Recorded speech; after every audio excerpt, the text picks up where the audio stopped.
This video unravels the rise and fall of Babylon's economy from its humble beginnings as a small city-state to its zenith as the capital of the Neo-Babylonian Empire. We'll examine the factors that contributed to its boom and bust, its rise and fall. We'll also uncover the curse that the city left behind, so rarely considered by conventional historians, which still haunts the modern world today. The Sumerian civilization was a collection of city-states that emerged in the floodplains of southern Mesopotamia around 6000 BC. They developed a highly integrated trade route with Babylon as a strategic port city. The Sumerians were one of the earliest and most influential civilizations in ancient Mesopotamia, trading with the people of Anatolia, Syria, the Persian Gulf, Dilmun, which is modern-day Bahrain, and the Indus Valley. Babylon, located on the lower Euphrates River in southern Mesopotamia, its fertile land, irrigation system and high plain made it highly suitable for an urban centre. But despite its geographical advantages, Babylon suffered a tortured history, experiencing two notable rises and falls. There is seldom detailed discussion of the monetary mechanics at play during that time. However, the abundance of fire-baked clay records from Mesopotamia has allowed us to learn more about ancient Babylon than about many more recent civilizations. Indeed, writing was developed in Mesopotamia to enable the recording of financial contracts. The role of silver. Early economies operated on a credit system where individuals accrued debts by purchasing essentials like food and beer on credit throughout the crop year, settling them in bushels of grain at harvest time. Michael Hudson's observations challenged the traditional view, highlighting an archaic credit economy preceding the use of formal money. The transition from grain-based transactions to silver marked the advent of formal currency in Mesopotamia around the Uruk period 4000 to 3100 BC. Silver served as the primary medium for the palatial economy involved in foreign trade settlement, which was imported from regions such as Anatolia and Iran. Grain was the primary means of settling debts in the agrarian economy. In 2470 BC, King Manishtusa invaded southern Persia to secure access to silver. This led to increased mining activity and an increased supply of silver. Under King Hammurabi in 1795 BC, Babylon rose to prominence. Hammurabi paid government salaries in silver, even though they were assessed in barley, according to archaeologist Sir Charles Woolley, illustrating the value of silver as a means of exchange for everyday staples. Money and banking. The 1940 book The Economics of Ancient Greece confirms ancient banking practices in Babylonian temples dating back to Sumer, focusing on valuable storage and interest-based lending. Initially, innocent temples served as storehouses for public savings, aiding palaces in times of need. Christopher Dawson notes the temple's role in establishing commercial relations, evolving into a complex money economy based on precious metals. Temples safeguarded travelling merchants using standardized weights for contracts. Within temples, senior priests acted as international bankers, issuing receipts for stored valuables. As Babylon's banking matured, IOUs facilitated trade beyond Mesopotamia, which was controlled by private businessmen and temple priesthood. Depositors rarely withdrew metals, enabling deceptive practices and amplified profits through interest-bearing loans. In fact, Paul Stevens, in An Ancient History of Money, asserts that less than 10% of the gold or silver was ever withdrawn at any given time. Therefore, a banking priesthood could issue clay tablets representing 10 times the amount of precious metals that they actually had on hand. As long as no one tried to make a sufficiently large withdrawal, it meant that the bankers could maintain their deception. Consequently, even greater profits could be attained by issuing more clay tablets than they had precious metals. For example, if they had 100 gold grains, they could issue 1,000 clay tablets. They could then loan out 900 of these clay tablets to people who wanted to borrow money. The bankers would charge interest on these loans and thereby amplify their profits. The secretive power of this group influenced currency abundance or scarcity, economic growth or decline, society's rise or its fall. Baal worship in Phoenician temples likely contributed to the development of sophisticated moneylenders who were internationalists, dictating silver's value across borders. David Assel, the author of Babylonian Woe, describes bankers as instigators of money accumulation mania, diverting society from virtue to degeneracy. The evolution of interest-bearing debt and privatization eventually led to the destruction of prosperity, with kings restoring social stability through debt forgiveness. King Hammurabi. In the ancient Near East, the tradition of debt cancellation and land redistribution was long-standing, with King Hammurabi making it a key feature of his rule in Babylon from 1795 BC. Building walls, conquering cities, and introducing a code of laws in 1772 BC, Hammurabi aimed to address crime, promote justice, and safeguard debtors. His code, notably Law 7, addressed false receipts for valuables, while Law 117 freed debtors after 3 years of slavery.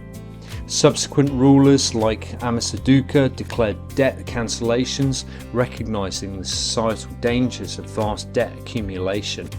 Despite Babylon's economic and population growth, infrastructure development, and military conquests, the rise in the money supply contributed to increasing inequality. Interest rates, which were regulated by law, imposed financial burdens on borrowers, leading to cycles of debt and potential enslavement. Rich individuals sought to increase wealth through mining and aligning with powerful interests, while powerful moneylenders incentivized a perpetual cycle of debt. Leaders like Hammurabi attempted to balance power between creditors and debtors by distinguishing between commercial and agrarian loans. Agrarian loan forgiveness was aimed to relieve farmers and benefit the economy, reducing the power of bankers in land monopolization. Economic hardship in Babylon was attributed to a loss of control over lucrative trade routes, but this coincided with the rise of a precious metal-based monetary system, presented challenges to rulers, traditional authorities, and the emergence of a powerful merchant class. The demand for silver was, of course, international. The rise and fall of empire. The rise of the Hittite Empire around 1650 BC redirected significant trade and money flows northwest of Babylon, leading to the Hittites sacking Babylon in 1595 BC and the onset of the city's Dark Ages, a period characterized by depression and deflation. Masili's attack was aimed not to conquer Babylon, but potentially to enable the rise of the Kassites, largely unknown group, to take power. The events surrounding the Kassites' ascension remain uncertain, but signify a shift in power and resources away from Babylonia. The Kassites ruled southern Mesopotamia for nearly 400 years. The subsequent fall of the Hittite Empire coincided with the Assyrian Empire's dramatic expansion, an empire known for their military strength and leadership. Assyria's success was likely tied to increased access to mining wealth across the Near East, which was used to finance conflict and profit from conquests. The real beneficiaries of wars were the merchants and bankers, not the soldiers or societies involved.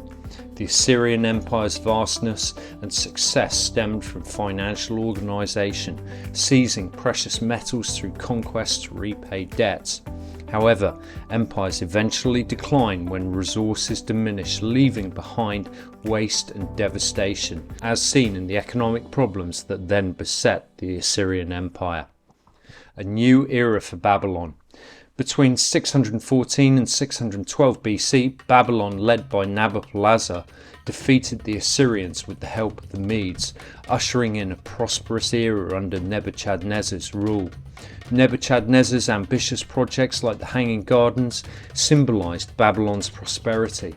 His infamous reign included the Tower of Babel, a cautionary tale against arrogance which emphasizes community strength over physical monuments. Interestingly, parallels are drawn between the Tower of Babel and modern structures like the Bank for International Settlements headquarters and the European Parliament building. Nebuchadnezzar's dream foretold 4 successive empires represented by metals. Babylon was represented by gold, Persia by silver, Greece by bronze, and Rome by iron. This prophecy eventually unfolded. Indeed, Croesus, the ruler of Lydia, located in what is now modern-day Turkey, incurred the ire of the international monetary powers as detailed in Ernest Babylon's 1897 book. Croesus confiscated the riches of Lydia's wealthiest merchant banker and used the funds to support the Temple of Artemis in Ephesus. The remains of the ill-fated banker yielded such substantial resources that they were fashioned into golden columns and crafted into golden heifers, adorning the sacred sanctuary of the goddess.